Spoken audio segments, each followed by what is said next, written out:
नमस्कार दोस्तों, मैं हूँ राखी अग्रवाल। मेरे चैनल कृष्णा एजुकेशन पर आप सभी का स्वागत है। आज हम जानेंगे लर्निंग के कुछ एस्पेक्ट्स के बारे में, जिनमें से सबसे पहला है learning as a social activity. सबसे पहले हम देखेंगे कि लर्निंग एक सोशल एक्टिविटी किस प्रकार से है। तो learning is a social activity. Learning एक सोशल एक्टिविटी है। It is due to the involvement of social agent in learning process. ऐसा क्यों है? ऐसा इसलिए है क्योंकि जो लर्निंग प्रोसेस है उसमें सोशल एजेंट्स इन्वॉल्व होते हैं, जैसे कि फैमिली मेम्बर्स हैं, रिलेटिव्स हैं, फ्रेंड्स हैं, हमारे आसपास के जुड़े एनवायरनमेंट में जो भी लोग रहते हैं, पीयर ग्रुप हो गया हमारा या नेबर्स हो गए, वो सभी जो है लर्निंग में इन्वॉल्व होते हैं। हम हर किसी से कुछ ना कुछ सीखते हैं। अब इसे हम दो तरीके से देख सकते हैं, in the classroom and outside the classroom. अगर हम इन द क्लासरूम की बात करते हैं तो क्लासरूम में जो लर्निंग होती है वो भी एक सोशल एक्टिविटी है। कैसे?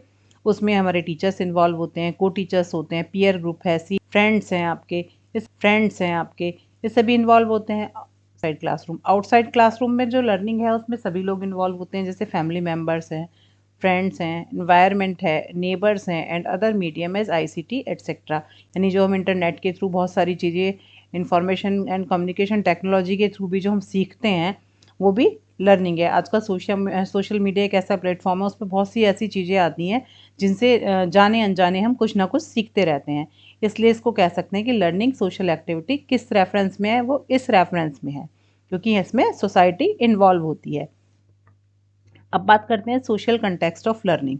लर्निंग के जो सोशल कंटेक्स्ट हैं वो क्या है, क्यों इसको एक सोशल कंटेक्स्ट में लर्निंग को किस प्रकार से देख सकते हैं। Learning in the social context refers to all learning that occurs in and among groups of people. Social context में अगर हम लर्निंग की बात करें तो जो लोगों के बीच में होने वाली जो कम्युनिकेशन है या किसी भी प्रकार की लर्निंग है, ऑल टाइप्स ऑफ लर्निंग जो कि लोगों के बीच में आदान प्रदान के साथ होती है, सोशल कंटेक्स्ट में की लर्निंग कहलाती है। इसमें कुछ तरीके बताए गए हैं कि किस किस तरीके से जो लर्निंग प्रोसेस है वो फॉलो होता है। तो सबसे पहला जो तरीका है वो सेल्फ स्टडी है। It is considered under social context. इसे भी सोशल कंटेक्स्ट के अंदर माना जाता है, सेल्फ स्टडी को भी। ऐसा क्यों है? It is because it is inspired by social behaviour of a person. क्योंकि जो सेल्फ स्टडी है वो व्यक्ति के सामाजिक व्यवहार से इंस्पायर्ड होती है। Motivation is a major factor which affect the rate of self study. अगर हम सेल्फ स्टडी की बात करें तो कोई भी व्यक्ति है, उसका नेचर है अपना कि किसी को सेल्फ स्टडी पसंद होती है, किसी को नहीं होती है। लेकिन सेल्फ स्टडी में मोटिवेशन जो है एक बहुत बड़े फैक्टर के रूप में काम करता है। अगर आप सेल्फ स्टडी कर रहे हैं और आपको जो चीज़ें इजीली क्लियर हो रही हैं, समझ में आ रही हैं, तो आप नेक्स्ट स्टेप की तरफ जाते हैं, यानी आपको इंट्रिंसिक रूप से मोटिवेशन मिलता है और आप अगले स्टेप की तरफ बढ़ते जाते हैं। तो ये एक बहुत इंपॉर्टेंट फैक्टर है जो इसमें काम करता है। दूसरा आता है one two one learning. One two one learning में क्या है, एक ही व्यक्ति से, यानी एक इंस्ट्रक्टर होता है, इसमें एक लर्नर होता है। One two one learning includes learning with the help of only one instructor, जिसमें केवल एक इंस्ट्रक्टर होता है जिसकी हेल्प से लर्निंग होती है, वो वन टू वन लर्निंग में आती है। दिस इंस्ट्रक्टर में बी ए कोच, ये कोच भी हो सकता है, सब्जेक्ट एक्सपर्ट हो सकता है, मेंटोर हो सकता है, हु प्रोवाइड्स गाइडलाइंस और subject knowledge to the student, जो स्टूडेंट को गाइडलाइंस और सब्जेक्ट नॉलेज प्रदान करता है कि जिस भी चीज़ से संबंधित, जिस भी टॉपिक से संबंधित बच्चा जानना चाहता है, लर्निंग करना चाहता है, सीखना चाहता है, उसी से संबंधित वो उसको इंस्ट्रक्ट करता है। Third type of social context अगर हम देखें तो वो ग्रुप डिस्कशन है, जिसे सबसे बेस्ट माना जाता है। ग्रुप डिस्कशन, क्योंकि जैसा कि ग्रुप से पता चल रहा है, यानी जहाँ पर दो से अधिक लोग इन्वॉल्व होते हैं। Group discussion is also a part of learning in the social context. ये भी सोशल कंटेक्स्ट में ही माना जाता है। इट इंक्लूड्स टू और मोर देन टू पर्सन। इसमें दो या दो से अधिक पर्सन होते हैं जो किसी जगह पर फॉर्मली या इनफॉर्मली इकट्ठे होते हैं, किसी भी टॉपिक पर डिस्कशन करते हैं, अपने अपने आइडियाज़ रखते हैं, कोई समस्या है तो उसका समाधान खोजते हैं, अपने एक्सपीरियंसेस को दूसरे लोगों के बीच रखते हैं। इस तरीके से उस डिस्कशन के थ्रू किसी भी प्रॉब्लम का समाधान ढूंढ लिया जाता है, यानी बाकी के लोगों को भी उस चीज़ की लर्निंग हो जाती है। It is considered as the best way of to learn from the social context. इस का ये जो प्रोसीजर है, यानी ग्रुप डिस्कशन का जो मेथड है, ये माना जाता है कि ये सबसे अच्छा तरीका होता है सोशल कंटेक्स्ट में लर्निंग का। अब बात करते हैं एक और इम्पॉर्टेंट चीज़ जो है teaching maxims used in teaching learning process. Teaching learning process में जो टीचिंग मैगजीम्स यूज़ होते हैं उनके बारे में। Teaching maxims are very useful to teachers as well as student. Teaching maxims जो होते हैं वो स्टूडेंट और टीचर दोनों के लिए ही बहुत यूज़फुल होते हैं। Teaching maxims also help the teacher to handle the teaching learning process systematically. ये टीचर की मदद करते हैं कि उसको किस प्रकार से टीचिंग लर्निंग प्रोसेस को सिस्टमेटिकली हैंडल करना है। इस कार्य में मदद करते हैं कि क्या पहले आना है और क्या बाद में, किस तरीके से अपने सिलेबस को, कंटेंट को लेकर चलना है। There are some famous teaching maxims, कुछ फेमस टीचिंग मैगजीम्स हैं जो टीचर की टीचिंग को इफेक्टिव बनाते हैं, इम्प्रेसिव बनाते हैं और सिस्टमेटिक बनाते हैं। जैसे सिंपल टू कॉम्प्लेक्स। बच्चे को हमेशा जब पढ़ाया जाता है तो शुरू से क्या करते हैं, सबसे पहले उसको ईजी चीज़ें कराई जाती हैं जो आसान होती है। तो सबसे पहला मैगजीम क्या है, सिंपल टू कॉम्प्लेक्स, तब उसे टफ की तरफ ले जाया जाता है। सेकंड है इंडक्टिव टू डिडक्टिव। इंडक्टिव जो अप्रोच होती है, इसमें क्या है, बच्चे को एग्जाम्पल के थ्रू समझाया जाता है, तब उसे कंसेप्ट की तरफ ले जाया जाता है। यानी it emphasizes on teaching where examples are provided first before rules. Rules से पहले एग्जाम्पल्स को डिस्कस जहाँ पर किया जाता है, यानी एग्जाम्पल्स के थ्रू किसी निष्कर्ष पर पहुँचा जाता है, तो वहाँ कहलाती है इंडक्टिव टू डिडक्टिव अप्रोच। इस तरीके से यूज़ किया जाता है एक मैगजीम। इसके बाद अगर इसके विपरीत डिडक्टिव टू इंडक्टिव यूज़ करते हैं तो उसमें पहले रूल्स की स्टडी की जाती है, रूल्स को समझाया जाता है, देन उसके बाद फिर एग्जाम्पल्स डिस्कस किए जाते हैं। जैसा कि अगर देखा जाए तो यूपी बोर्ड में आप लोगों ने ग्रामर पढ़ी होगी, इंग्लिश ग्रामर, उसमें यही वाला मेथड यूज़ होता है। पहले रूल्स पढ़ाए जाते हैं, उसके बाद फिर एग्जाम्पल्स। इसके विपरीत अगर एनसीईआरटी के कॉन्सेप्ट में देखें, सीबीएसई बोर्ड में, तो वहाँ पर क्या है कि वहाँ पर पहले एग्जाम्पल, इंग्लिश ग्रामर को पढ़ाने के लिए एग्जाम्पल्स से रूल्स की तरफ जाया जाता है। इसके बाद आता है नोन टू अननोन। सबसे पहले बच्चे को उन चीज़ों से शुरू किया जाता है जिसके बारे में बच्चा अवेयर होता है। ऐसा ही नहीं कि हम कुछ भी उसको अननोन बताने बैठ गए, उसको कुछ नहीं पता है उसके बारे में, उसके बैकग्राउंड या उससे मिलता जुलता वो कुछ नहीं जानता। तो एक मैगजीम ये भी है, टीचर को ये भी ध्यान में रखना चाहिए कि उस बच्चे को, किसी भी बच्चे को कुछ भी आप पढ़ाने जा रहे हैं, कुछ भी आप सिखाने जा रहे हैं, लर्निंग करानी है, तो टीचिंग लर्निंग प्रोसेस में हमेशा नॉन से अननोन की तरफ जाया जाता है। होल टू पार्ट, ये एक और मैक्सिम है। इसके अलावा कॉन्क्रीट टू एब्स्ट्रैक्ट एक मैक्सिम ये भी है, जिसमें कंक्रीट से एब्स्ट्रैक्ट की तरफ जाया जाता है, यानी जो रियल चीज़ें बच्चा देखता, सीखता, समझता है, उन चीज़ों को से लेकर उसे एब्स्ट्रैक्ट चीज़ों की तरफ जाया जाता है। जैसे it emphasises teaching with the help of material और topic that have physical existence before those topics or teaching material which we can only feel or assume। यानी पहले ऐसी चीज़ों को पढ़ाया समझाया जाता है जो बच्चा फिजिकली एक्सपीरियंस कर सकता है, देख सकता है, समझ सकता है, तब उसे उन चीज़ों, उन टॉपिक या उन मटेरियल्स, उन टीचिंग मटेरियल्स की तरफ ले जाया जाता है जो केवल बात करके समझी जा सकती हैं, जिन्हें बच्चा फील कर सकता है। ये हैं हमारे टीचिंग मैगजीम्स, जो कि टीचिंग लर्निंग प्रोसेस में बहुत ही ज़्यादा महत्वपूर्ण है और इन पर अक्सर आपसे प्रश्न पूछे जाते हैं।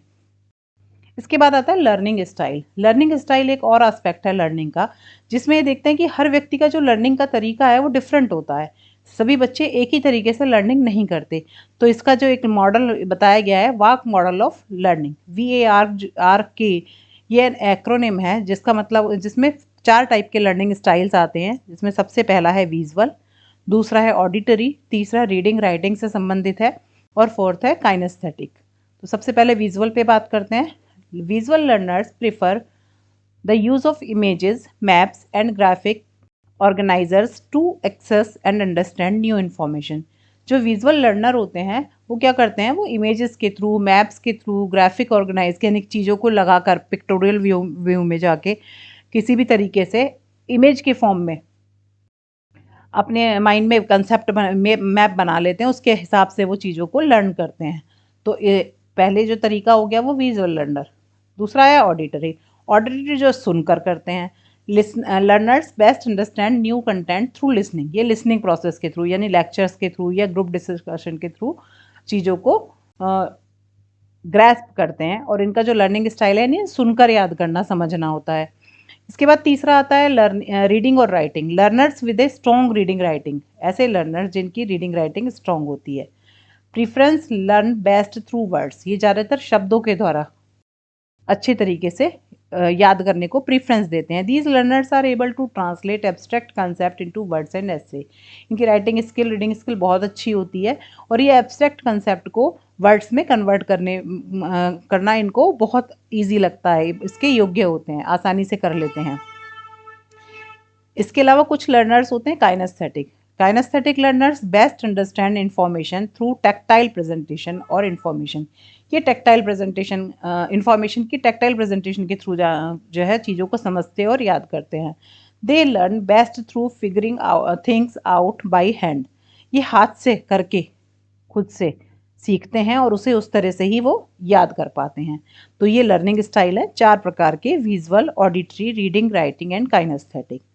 जिसमें जो है ये भी इंडिविजुअल बेस्ड होते हैं। हर व्यक्ति का जो लर्निंग स्टाइल है वो अलग तरीके का होता है। ज़रूरी नहीं है कि एक ही तरीके से सभी लोग लर्न कर सकें, तो सबका अपना अपना तरीका होता है। ये जो लर्निंग स्टाइल्स हैं इंडिविजुअलिस्टिक होते हैं। इसके बाद आता है पेस ऑफ लर्निंग। बिल्कुल similarly concept like learning styles, pace of learning are related to individuality. जिस प्रकार से भी बात की लर्निंग स्टाइल की कि इंडिविजुअल बेस्ड होते हैं, कि सबका तरीका अलग होता है, इसी प्रकार से सबका जो पेस ऑफ लर्निंग है, यानी याद करने का, सीखने का जो स्पीड कह सकते हैं, सबकी अलग होती है। Are considering these concept indicates the understanding of individual difference by a teacher.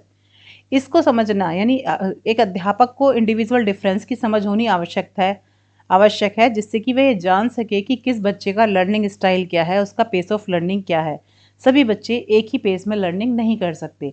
कोई बहुत तेज़ी से लर्न करता है, कोई बहुत स्लो करता है, कोई वो ऐसा होता है जो एक एवरेज लर्नर होता है कि मतलब एक औसतन रूप से चीज़ें कर लेता है। एक बच्चा ऐसा है कि उसको एक बार कुछ बताया, उसको एक बार में ही आ गया। तो ये चीज़ डिपेंड करती है। इसके लिए टीचर को इंडिविजुअल डिफरेंस का की समझ होनी आवश्यक है। Every individual is unique and has his own learning style and pace of learning. हर इंडिविजुअल अलग होता है, क्योंकि हर एक इंडिविजुअल में इंडिविजुअल डिफरेंस होता है। हर व्यक्ति की एक पर्सनैलिटी है, अलग व्यक्तित्व है, तो सभी का लर्निंग स्टाइल और पेस ऑफ लर्निंग भी अलग अलग होती है। The general meaning of pace of learning reveals about at what rate an individual learns. Generally अगर हम देखें इसका मीनिंग, तो कि कोई भी व्यक्ति, कोई भी इंडिविजुअल किस दर पर यानी किस तरीके से, किस स्पीड से वो लर्न कर पा रहा है। पेस ऑफ लर्निंग इससे संबंधित है। Every learner does not learn at the same pace. सभी जो लर्नर हैं वो एक जैसे पेस में लर्न नहीं कर सकते, यानी सबका तरीका, सबका स्टाइल, सबकी स्पीड अलग अलग होती है। अब बात करते हैं teaching tactics used in teaching learning process. Teaching learning process में कौन कौन सी टीचिंग टैक्टिक्स को यूज़ किया जाता है जिससे कि बच्चे इजीली समझ सकें। तो ये बहुत एक ऐसा पार्ट है जो हर टीचर को जानना समझना ज़रूरी है। Summarize the theme. जो भी आप पढ़ा रहे हैं उसको समराइज करें। Theme, story, plot of chapter in your words, अपने शब्दों में उसे समराइज करें। दूसरी चीज़ ये है, ध्यान रखने योग्य है, give some other examples which support the content part. कुछ ऐसे एग्जांपल्स ऐड ऑन कर लें जो कि कंटेंट पार्ट को सपोर्ट करें। वहाँ तक ही सीमित ना रहें कि आपकी बुक में जो दिया है बस आप उतना ही बता रहे हैं बच्चे को। उससे रियल लाइफ से जुड़े हुए कुछ एग्जांपल्स अगर कंटेंट सपोर्ट में ऐड करेंगे तो वो बच्चे को कंसेप्ट ज़्यादा अच्छे से समझ में आएगा। टेल द मेरिट और demerit aspects of the lesson. जो भी आप पढ़ा रहे हैं, जो भी टॉपिक आप पढ़ा रहे हैं, उसके डीमेरिट्स और मेरिट्स के बारे में बच्चों को ज़रूर बताएं। डिस्क्राइब द मैसेज और motive which the writer wants to convey. आपको बच्चे को वो मोटिव और वो मैसेज ज़रूर समझाना है, बताना है कि जो टॉपिक या जो भी आप स्टोरी है या कुछ भी पढ़ा रहे हैं, तो जो राइटर वास्तव में मैसेज देना चाह रहा है उससे बच्चे को अवेयर कराएं। what would you do if you were in the story और पोएम। आप क्या करेंगे जब आप खुद इसमें होंगे पोएम में, तो आप क्या करते अगर उसका किसी पर्टिकुलर कैरेक्टर में की जगह पर आप होते तो क्या करते, इसके बारे में बच्चे को प्रश्न करें। How does this lesson relate to our daily life routine. ये जो लेसन आपने पढ़ा है या समझा है वो आपके डेली लाइफ रूटीन से किस प्रकार संबंधित है। तो अगर इस तरीके की चीज़ें हम क्लास में करते हैं तो बच्चों को चीज़ें आसानी से समझ में आती हैं। This is all about the different aspects of learning. तो आज हमने देखा, सबसे पहले हमने समझा learning as a social activity and social context of learning. दो चीज़ें हमने देखी।